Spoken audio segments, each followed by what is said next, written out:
এই মুহূর্তে বাংলাদেশে একটু বন্যা হচ্ছে, বন্যায় বেশ মানুষের ক্ষতি হচ্ছে, ফসলের ক্ষতি, রাস্তাঘাট ভেঙে যাচ্ছে, নদী ভাঙায় অনেক মানুষ নিঃস্ব হয়ে যাচ্ছে।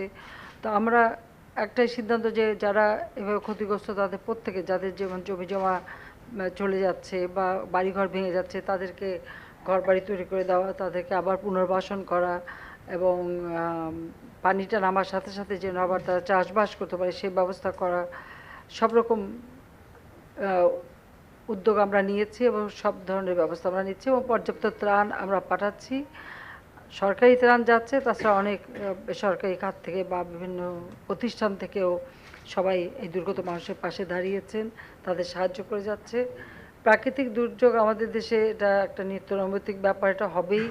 আর এই দুর্যোগ মোকাবেলা করেই আমাদের বাঁচতে হবে, এটাই হলো বাস্তবতা।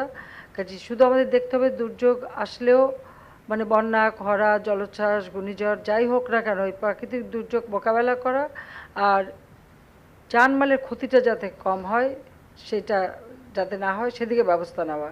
তা আমাদের সরকার এ ব্যাপারে যথেষ্ট সজাগ এবং এই যে বৃষ্টি আসবে, বন্যা আসবে, পানি আসবে, এগুলি পূর্ব থেকেই একটা পূর্বাভাস নেওয়া এবং তা সেই ক্ষেত্রে কোথায় কী কী করণীয় সেই ধরনের সমস্ত প্রস্তুতি কিন্তু আমাদের সবসময় নেওয়া আছে এবং এই জন্য সবসময় আমরা সক্রিয় আছি, কাজ করে যাচ্ছি, দুর্গত মানুষের পাশে দাঁড়াচ্ছি।